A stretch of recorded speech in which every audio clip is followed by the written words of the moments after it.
Hello बच्चों, कैसे हो आप सब? होप सो आप सभी अच्छे हो गए। आज फिर आपके सामने आपके अपने रसनदीप सर लेके आए हैं class 12 mathematics topic determinant introduction of exercise 4.2 NCERT. जो आपकी एनसीईआरटी की एक्सरसाइज 4.2 है, आज हम उसका इंट्रोडक्शन पढ़ेंगे। उसमें है क्या क्या एक्सरसाइज 4.2 के अंदर हम पढ़ेंगे बेटा प्रॉपर्टीज ऑफ डिटरमिनेंट्स। डिटरमिनेंट्स की प्रॉपर्टीज, जो डिटरमिनेंट हमारा टॉपिक है, चैप्टर का नाम है, उसकी प्रॉपर्टी क्या क्या होती है। प्रॉपर्टी पढ़ने से पहले मैं इस टॉपिक के रिलेटेड आपको कुछ इंफॉर्मेशन दे रहा हूं, बड़े ध्यान से सुनना। Most important for 4 marks in board में 4 नंबर का मोस्ट इंपोर्टेंट आपका ये टॉपिक है, कंफर्म आना है। यदि पेपर को थोड़ा सा डिफिकल्ट बनाना हो तो इसी को 4 मार्क्स की जगह 6 मार्क्स का भी वो दे सकता है। तो 4 या 6 मार्क्स का कंफर्म आना है, इसको आप लिख ले।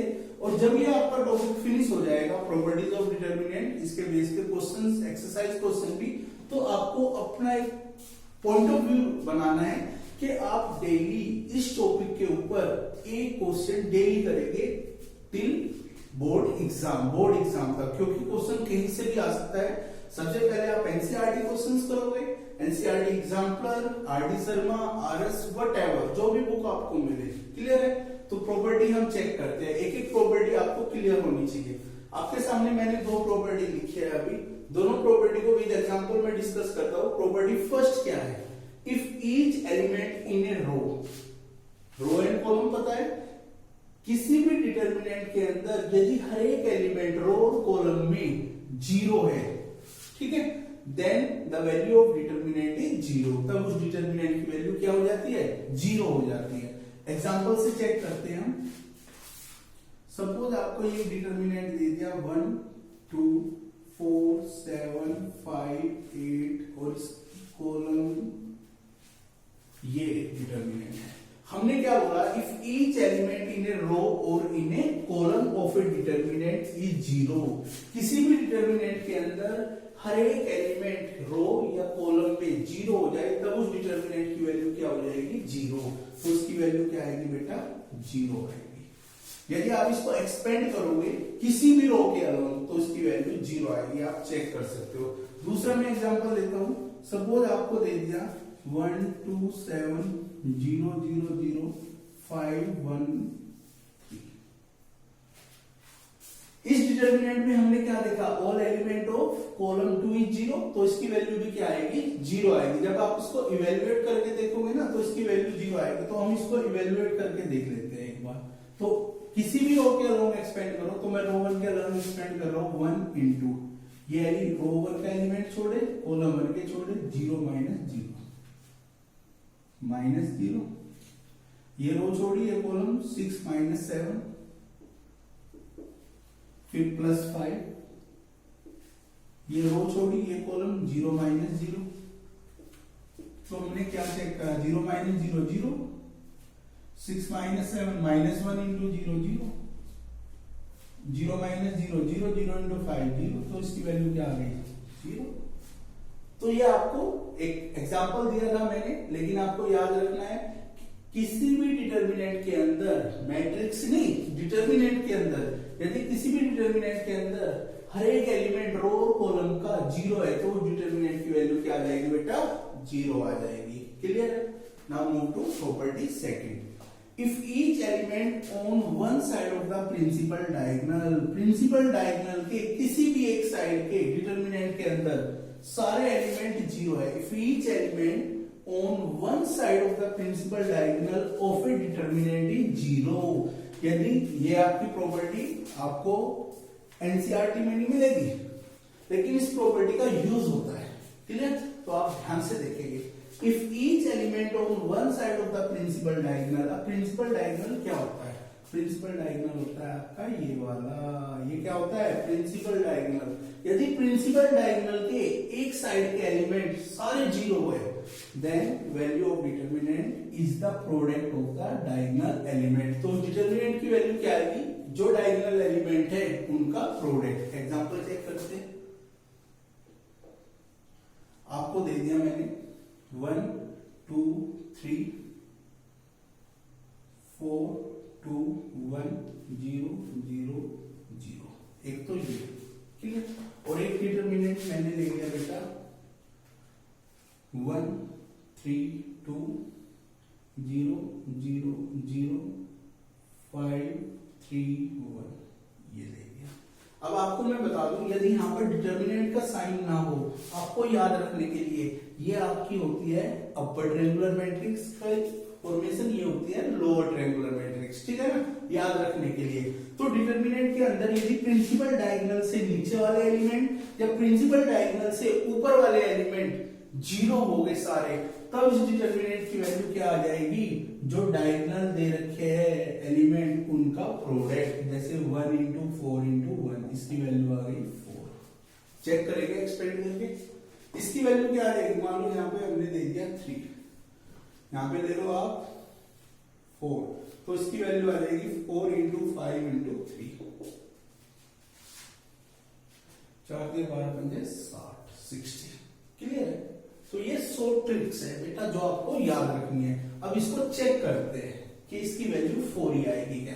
एक बार दोबारा रिपीट कर रहा हूं, प्रॉपर्टी क्या है कि प्रिंसिपल डायगोनल से नीचे वाले या प्रिंसिपल डायगोनल से ऊपर वाले सारे एलिमेंट जीरो हो गए किसी भी डिटरमिनेंट के अंदर, तो डिटरमिनेंट की वैल्यू क्या आएगी, product of the diagonal element, जो डायगोनल एलिमेंट हो गए उनका प्रोडक्ट, उसकी वैल्यू आ जाएगी।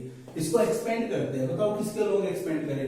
सर आप इसको एक्सपेंड कर दो या तो R3 के या C1 के, आपने बताया था कि R3 या C1 में मैक्सिमम जीरो है, तो इसके लोग एक्सपेंड कर दो, चेक ही तो करना है। तो मैं यहां पे लिख रहा हूं फिर भी एक्सपेंडिंग अलोंग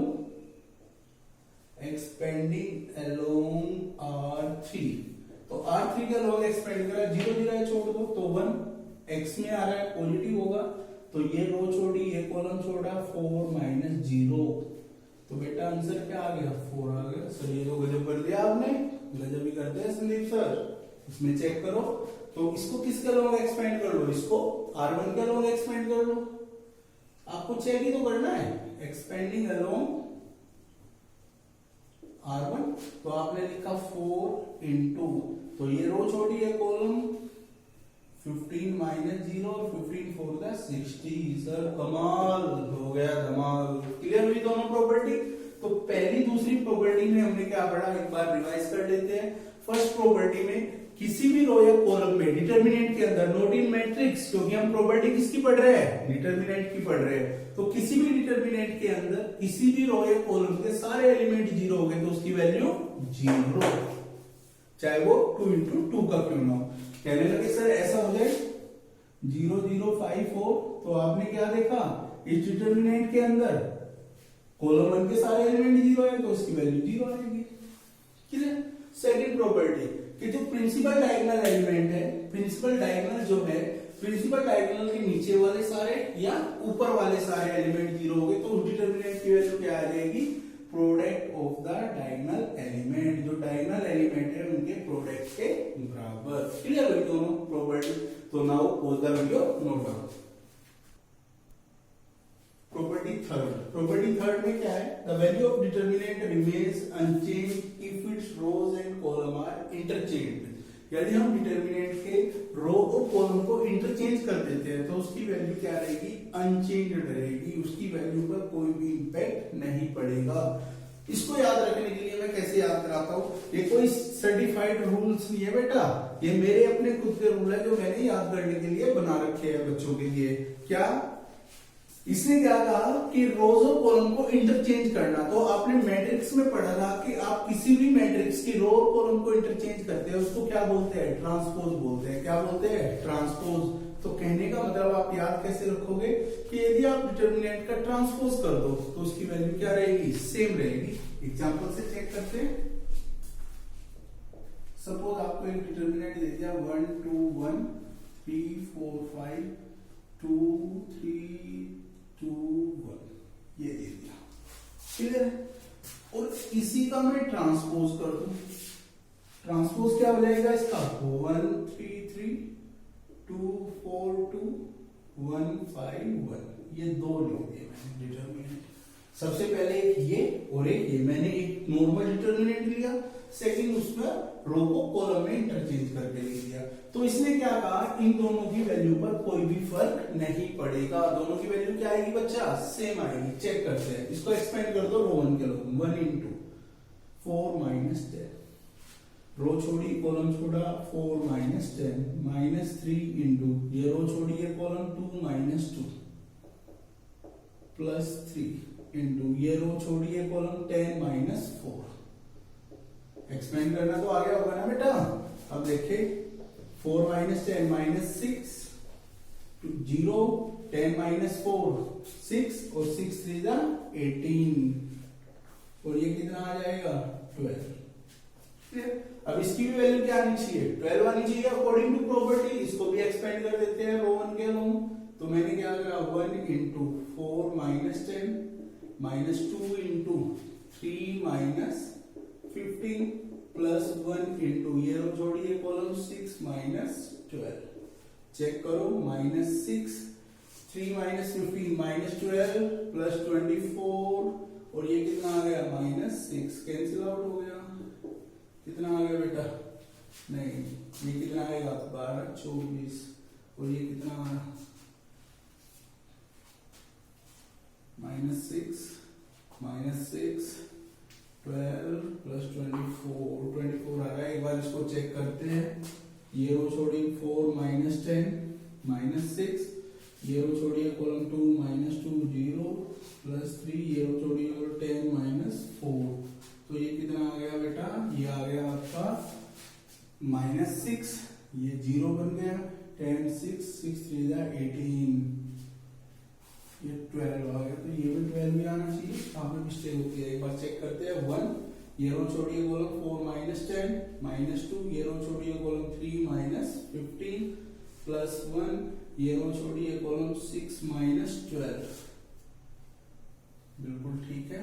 तो एक बार कैलकुलेशन चेक करें, ये आ गया माइनस 6, ठीक है। ये कितना आ गया माइनस 12 प्लस 24 और ये कितना आ गया माइनस, अरे क्या बात कर दिया आपने, माइनस 12 प्लस 24 क्या आएगा 12।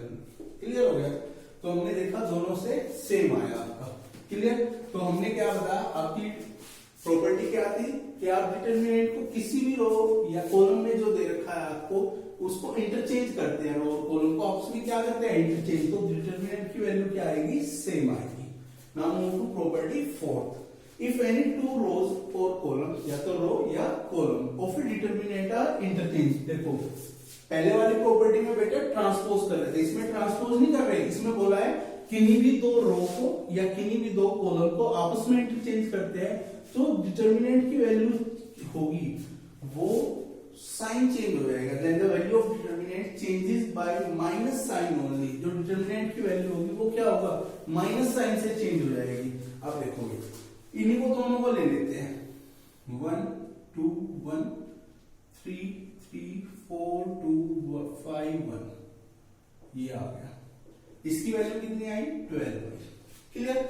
अकॉर्डिंग टू प्रॉपर्टी मैं क्या करता हूँ, रो 1 या रो 2 को इंटरचेंज, किन्हीं भी दो रो या कॉलम को इंटरचेंज करता हूँ। मैंने रो को इंटरचेंज कर दिया, मैंने बना दिया आपका 2 4 2 1 3 3 1 5 1। मैंने क्या देखा कि रो 1 इंटरचेंज कर दिया रो 2 के साथ। अब इसकी वैल्यू जो आएगी वो क्या आनी चाहिए, -12 आनी चाहिए। क्या आनी चाहिए बेटा, -12। चेक करते हैं इसको, 2 रो छोड़ी कॉलम छोड़ा 3 माइनस 15 माइनस 4 रो छोड़ी कॉलम छोड़ा 1 माइनस 3 प्लस 2 रो छोड़ी कॉलम छोड़ा 5 माइनस 3। चेक करो -12 माइनस 24 माइनस 2 प्लस 8 और ये 2 4 ये कितना आ गया -20 प्लस 8 कितना आ जाएगा -12 आ गया आपका। तो आपने क्या देखा, यदि डिटरमिनेंट का ट्रांसपोज करे वैल्यू सेम आएगी। If you interchange any two row और कॉलम, किन्हीं भी दो रो या कॉलम को इंटरचेंज करेंगे तो डिटरमिनेंट की वैल्यू माइनस साइन से चेंज हो जाएगी। यदि +12 आ रहा है तो -12 हो जाएगा, नेगेटिव आ रहा है तो पॉजिटिव हो जाएगा। क्लियर हुआ। Now pause the video, note down. Now move to property 5। अब हम प्रॉपर्टी 5 चेक करते हैं बेटा। पहली 4 प्रॉपर्टी हमने विद एग्जांपल अभी चेक की है। हम प्रॉपर्टी 5th पे फर्दर प्रोसीड करते हैं और फिर मैं दोबारा एक बार आपको रिमाइंड कराता हूं कि जो आपका ये टॉपिक है properties of determinant, this is most important for board point of view. Confirm 4 या 6 मार्क्स का क्वेश्चन इस टॉपिक में से आपका आता है और सारे के सारे क्वेश्चन जो बेस्ड होंगे वो आपकी प्रॉपर्टी पर ही बेस होंगे। तो इन प्रॉपर्टीज में मैंने वे सारी प्रॉपर्टी भी डिस्कस कर रहा हूं जो आपकी एनसीईआरटी में है और एनसीईआरटी से अलग जो प्रॉपर्टी है वे भी हम डिस्कस कर रहे हैं। तो इसी के साथ now move to property 5th। Property 5th check करते हैं। प्रॉपर्टी 5th आपकी क्या कहती है।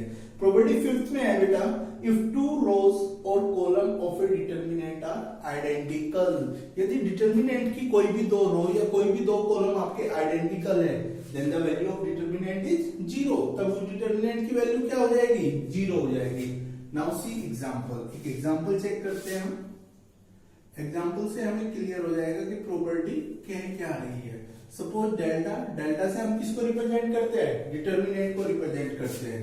तो आपका आ गया 1 2 3 4 5 6 1 2 3।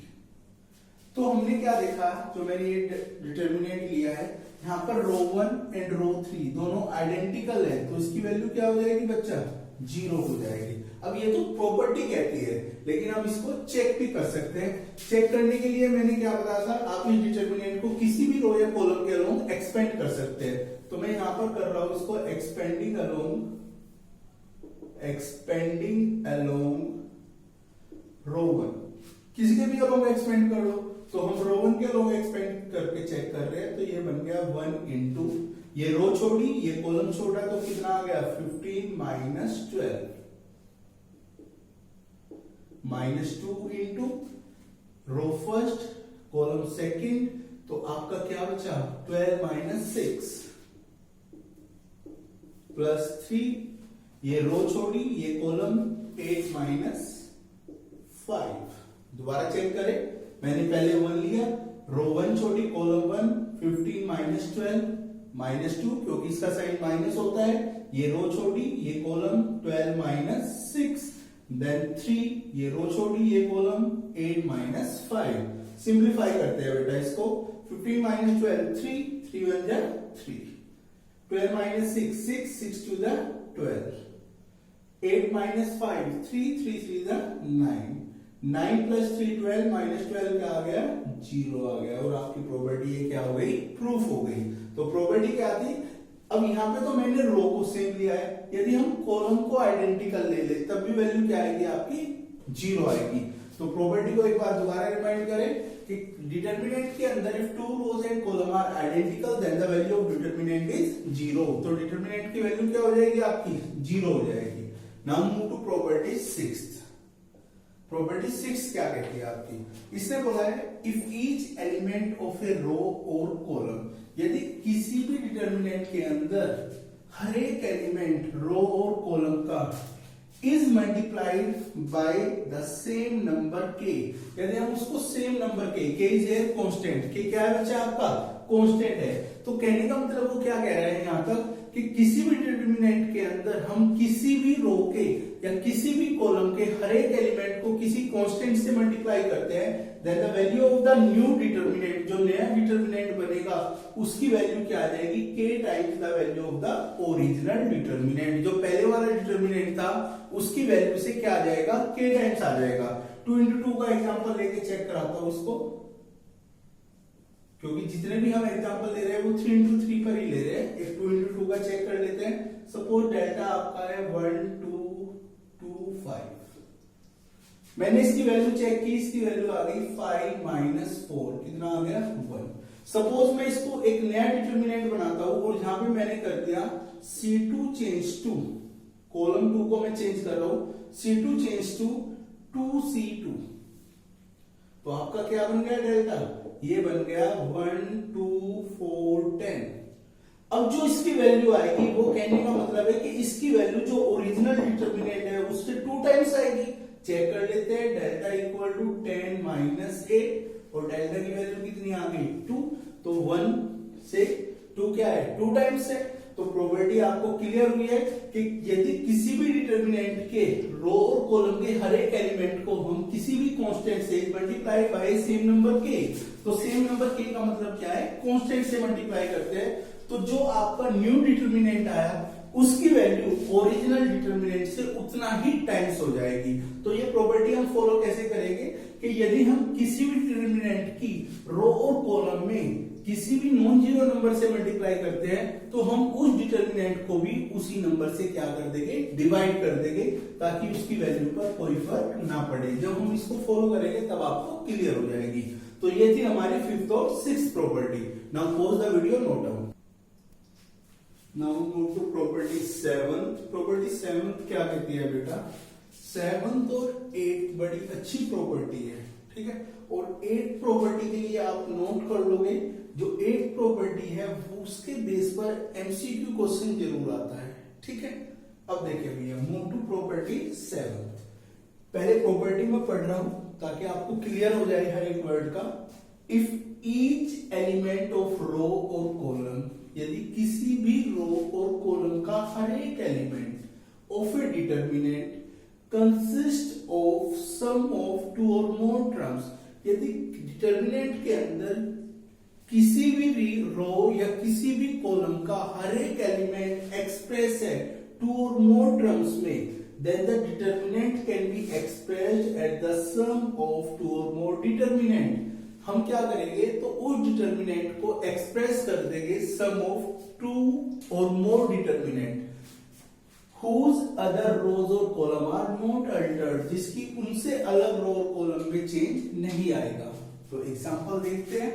एग्जांपल बहुत इजी बना देता है। ये तो देखो बुक्स लैंग्वेज है बेटा, जो किताबी लैंग्वेज है, क्लियर नहीं हो पाता क्योंकि बुक सभी के पास है, इसलिए टीचर का रोल मोस्ट इंपोर्टेंट होता है, ठीक है। तो देखो एग्जांपल कितना आसान बना देगा इस प्रॉपर्टी को, बड़ी हार्ड सी लग रही होगी, पता नहीं क्या लिख दिया सर ने। अब देखते हैं, सपोज आपका डेल्टा दे दिया x y z a B C P Q r, ये एक डिटर्मिनेंट है। और मैंने क्या देखा, डिटर्मिनेंट की मान लो रो फर्स्ट में लिखा है अल्फा, ये इसके साथ बीटा और ये इसके साथ गामा, ये ऐसे सब में एक्सप्रेस है। तो आपने क्या देखा, अकॉर्डिंग टू प्रॉपर्टी, कि जो ये आपके सामने डिटर्मिनेंट दे रखा है, इसमें जो रो वन के एलिमेंट है वो दो एलिमेंट के सम में एक्सप्रेस है। कितने एलिमेंट के सम में एक्सप्रेस है, टू एलिमेंट के सम में एक्सप्रेस है। तो प्रॉपर्टी क्या कहती है, मैं इसको दो डिटर्मिनेंट के सम में एक्सप्रेस कर सकता हूं विदाउट अल्टर्ड रोज 2 एंड रो 3, रो 2 और रो 3 को विदाउट चेंज किए। तो इसको हम क्या लिखेंगे, इसको हम लिख सकते हैं बेटा डेल्टा इक्वल टू, ये बन जाएगा आपका X A P Y B Q Z C R plus alpha beta gamma A B C P Q R. This is your property. आई बात समझ में। तो हमने क्या बोला था कि यदि किसी भी डिटर्मिनेंट के अंदर कोई भी रो या कोई भी कॉलम दो एलिमेंट के सम में एक्सप्रेस है, उसके हर एक एलिमेंट दो एलिमेंट में या दो टर्म में एक्सप्रेस है, हम उसको दो डिटर्मिनेंट में एक्सप्रेस कर सकते हैं, sum of two determinant. Clear हुआ। तो ये प्रॉपर्टी थी बहुत आसान सी। Now move to property 8। Property 8 को आप लिख देंगे most important for MCQ. MCQ में क्वेश्चन आ जाता है बहुत सैंपल पेपर में। लास्ट ईयर जो बोर्ड एग्जाम से पहले सैंपल पेपर आए थे, वो सैंपल पेपर में मुझे ये मिला और हार्डली 1-2% बच्चों को इस प्रॉपर्टी के बारे में पता था। क्यों? क्योंकि this property is not for NCERT. NCERT से ये प्रॉपर्टी नहीं है, लेकिन इंपोर्टेंट प्रॉपर्टी है, हमें पढ़नी है। क्योंकि जो भी इंट्रोडक्शन हम किसी भी एक्सरसाइज का पढ़ते हैं उसका बेस तो बेटा हम लेके चलते हैं एनसीईआरटी से, लेकिन उससे अलग जो भी रेफरेंस बुक में मटेरियल होता है वो भी आपको मेरी क्लासेस में मिलेगा। ये नहीं होगा खाली हम एनसीईआरटी का बेसिक इंट्रोडक्शन स्टडी करेंगे। तो इसलिए इस प्रॉपर्टी को देखते हैं ध्यान से। The sum of the product of element, the sum of the products of elements of any row और column with the cofactor of the corresponding element of some other row is 0। क्या कह दिया भाई, समझ में नहीं आई सर बात। अब आ जाएगी जब एग्जांपल लेंगे। सपोज आपको एक डिटर्मिनेंट दे दिया डेल्टा। एग्जांपल को आप रिलेट करोगे लैंग्वेज से, बहुत आसान हो जाता है। आपको दे दिया बेटा ये A11, A12, A13, A21, A22, A23, A31, A32, A33। Element की पोजीशन से डिस्क्राइब कर दिया हमने इसको। एग्जांपल दूसरा भी ले लेंगे, आप कहोगे तो ठीक है। ये आपका एक डिटर्मिनेंट है। इसने क्या बोला कि इस डिटर्मिनेंट का product of element of any row, किसी भी रो के एलिमेंट का प्रोडक्ट उसकी कोरोस्पॉन्डिंग रो के कोफैक्टर। ये वर्ड आपके लिए नया है। कोफैक्टर क्या होता है? कोफैक्टर निकालना नहीं सिखाऊंगा मैं इस प्रॉपर्टी में, क्योंकि ये आगे वाली एक्सरसाइज में हम पढ़ेंगे। यहां पर सिर्फ समझ लो कोफैक्टर्स होते क्या है। कोफैक्टर्स को हम AIJ से रिप्रेजेंट करते हैं या CIJ से। होते क्या है, निकालते क्या है, वो आपको आगे पता चलेगा। ठीक है। अब देखो भैया, सपोज मैंने कहा रो 1 के एलिमेंट लिए A11 और इसके कोरोस्पॉन्डिंग जो रो है वो रो 2 है, रो 3 है। तो मैंने रो 2 का कोफैक्टर ले लिया।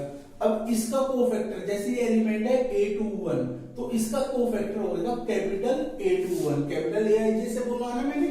तो मैंने रो 1 के तो एलिमेंट लिए और रो 2 के कोफैक्टर की प्रोडक्ट का सम किसके बराबर? 0। तो A11, A21, A12, A22, A13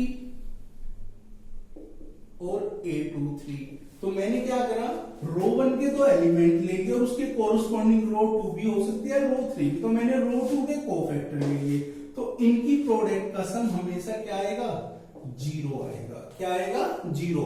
जब मैं आपको कोफैक्टर निकालने सिखाऊंगा, सिर्फ यहाँ पे आपको ध्यान रखना है कोफैक्टर को हम कैपिटल AIJ से रिप्रेजेंट करते हैं। सपोज मैंने क्या